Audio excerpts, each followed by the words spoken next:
resorts. We had heard stories that other people had been abandoning some of Trump's properties, but the Saudis are still reliable customers. And there's Donald Trump during the campaign saying, I love them. They give me $40-50 million.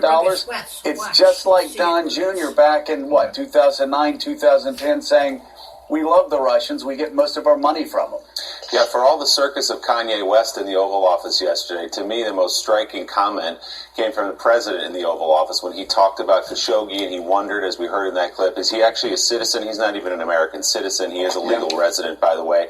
But his defense, his explanation for not wanting to act on this now anyway, was that $110 billion arms deal.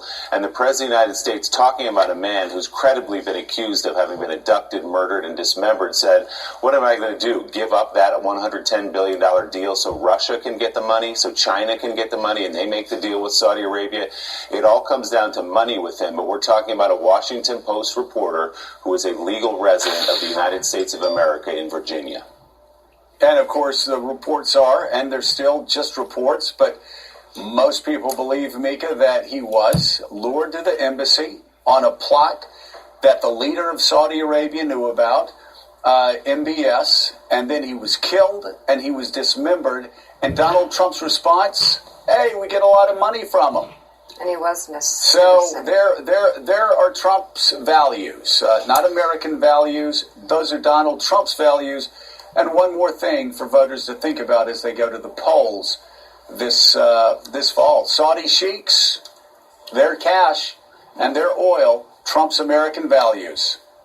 Well, there is new Good luck with reporting that. on the disappearance of Washington Post columnist Jamal Khashoggi.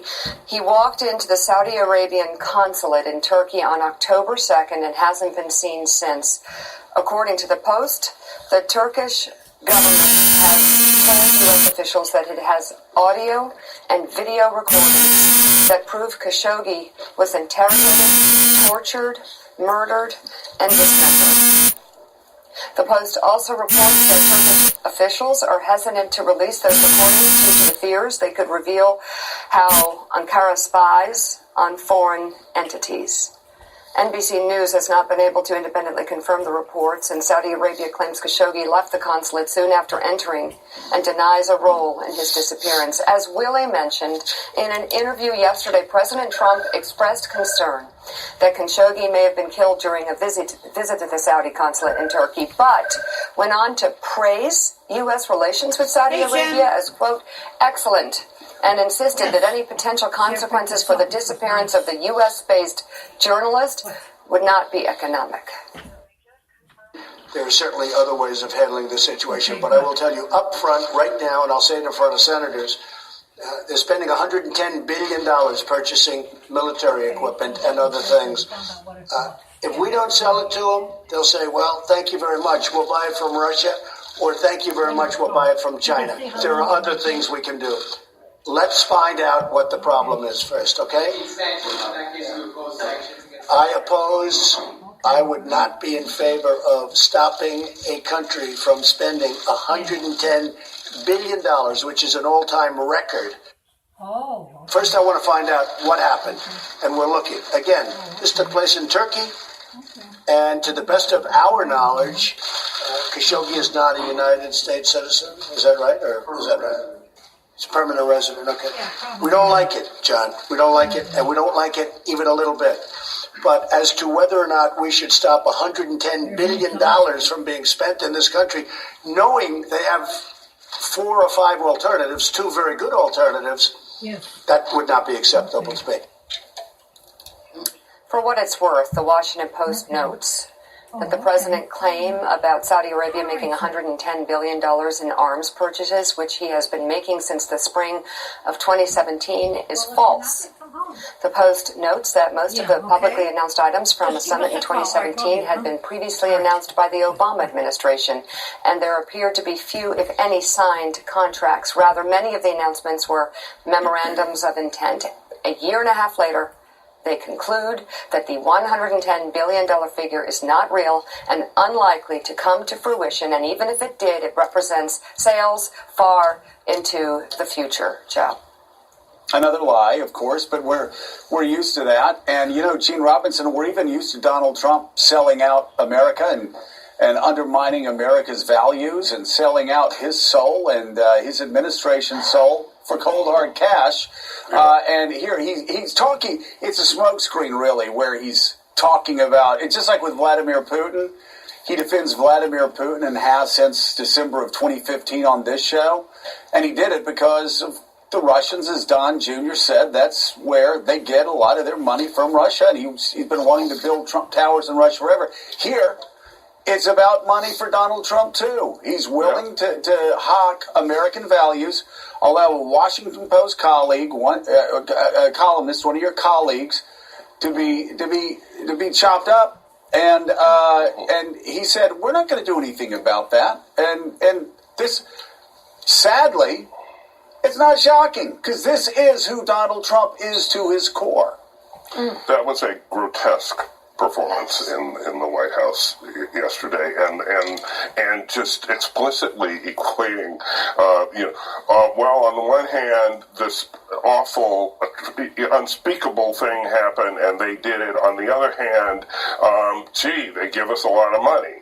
And what he's really thinking is, they give me a lot of money. Wow. They spend a lot of money at his hotels. He's looking toward the day when at some point he's no longer president, and I certainly hopes to cash in to an even greater extent on this relationship. There's somebody else who ought to be mentioned in this whole thing, which is Jared Kushner, who has led the administration in establishing this very close, unquestioning relationship with Mohammed bin Salman, going all in on the Saudis as our new best buddies in the Middle East who have the right solutions to that intractable problem. He's gotten the administration's gotten nothing out of it.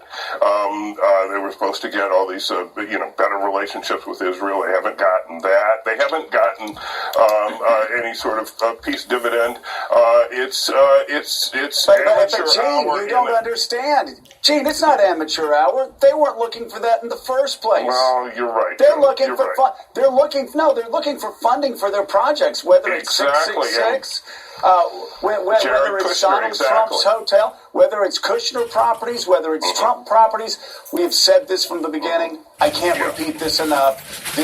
Donald Trump did not expect to be elected president. He is using his position to leverage it as much as he can to make as much cash. So, Gene, that's why it's not amateur hour. They don't give a damn about how much money America gets. They give a damn about how much Trump gets, how much the Kushner family gets. And the Saudis, like the Russians, great customers. And they're getting they're getting that payoff. They're getting that payoff, and later for the country, and later for human rights. And unfortunately, what was done to Jamal Khashoggi is just it's just unbelievable. It's certainly cast a pall over our offices, and made me very sad for this country. Very sad. Very sad for the country. Katie K, it raises some questions that we have to answer. And that is, with something like this, known as widespread, as it was reportedly known throughout the intel community, what did Donald Trump know about the MBS plot? When did he know it? What did Jared Kushner know about the MBS plot? When did he know it? What did the DNI know about the MBS plot? What did they do about it? When did they know it? Who did they tell at the White House? The FBI, the CIA? All of these intel agencies, what did they know, and when did they inform the White House that an American resident who's applying for a green card, who is a columnist at the Washington Post, was being set up, and they had a legal duty based on a 2015 law to warn him? Those questions have to be answered, don't they? Yes, and the president has not answered them. The Washington Post reporting is that the intel community had these intercepts that showed that it was Mohammed bin Salman himself who wanted to have Khashoggi lured back to Saudi Arabia in order to detain him. The president initially said he knew nothing about it. That seems implausible, given that this was widely distributed amongst all of those bits of the intelligence services that deal with Saudi Arabia, certainly to the national security team in the White House as well. And did they have a duty to warn Khashoggi? That is something of a grey area because it's not clear whether the intelligence that the US had showed that actually Mohammed bin Salman was planning to harm Khashoggi. If they knew that they were going to harm him, yes, they had a duty to warn. But if they thought they were just going to bring him back and arrest him, they could fudge it and say, no, we didn't have a duty to actually pass that information on. I do think this is about more than this man. This is about more than human rights. This is about more even than the freedom of the press. This really is about what role America wants to have in the world right now, what kind of leadership America has around the world. Because are we a country that is America, a country that is working totally transactionally and has no interest in propagating human rights, democracy, rule of law, good governance, the role that America has had for the last 70 years. And in many ways, this Khashoggi case, obscure though it might seem, is a real test of what America's leadership is going to be in the world right now, because other countries are watching, other authoritarian countries are watching, and they're thinking, if America can get away with this, if America is going to turn a blind eye to this kind of behavior, we can act with impunity. So why has President Trump been soft-pedaling his criticism of Saudi Arabia so far? Well, consider this. President Trump's ties to Saudi Arabia go well beyond the Oval Office, with his businesses having connection to the country and with leaders there as far back as the 90s. According to the Washington Post, Trump and his companies have conducted various deals with the Saudi government and business executives from that country over the years. The Post says one example includes 1991, when Trump was nearly $900 billion in debt from failed casino projects, and he sold his 281-foot yacht to Saudi Prince Al-Walid bin Talal for $20 million. The paper says a few years later, the prince bought a stake in Trump's Plaza Hotel by agreeing to pay off some of Trump's debts on the property. The Post goes on to report that businesses from Saudi-connected customers continued to be vital after Trump won the presidency, including Saudi lobbyists who spent $270,000 last year to reserve rooms at Trump's hotel in Washington. The paper adds that just this year, Trump's hotels in New York and Chicago have reported significant upticks in bookings from Saudi visitors. The president has not been shy about his affinity for Saudi Arabia, bragging at a 2015 rally about his businesses with that country. Saudi Arabia, and I get along great with all of them. They buy apartments from me, they spend $40 million, $50 million. Am I supposed to dislike them? I like them very much. So, Rick Stengel, there are a lot of cross-currents here in the relationship with Saudi Arabia. You have arms sales, you have the war in Yemen, which we haven't talked about much yet. You have Jared working with MBS on Middle East peace and creating a cozy relationship with him. Bob Corker said something yesterday that kind of got buried. He said he's picked up, as the chair of the Foreign Relations Committee, a, quote, sense of arrogance from Saudi leaders in the way they deal with lawmakers, as if to say, all we have to do is go to Donald Trump.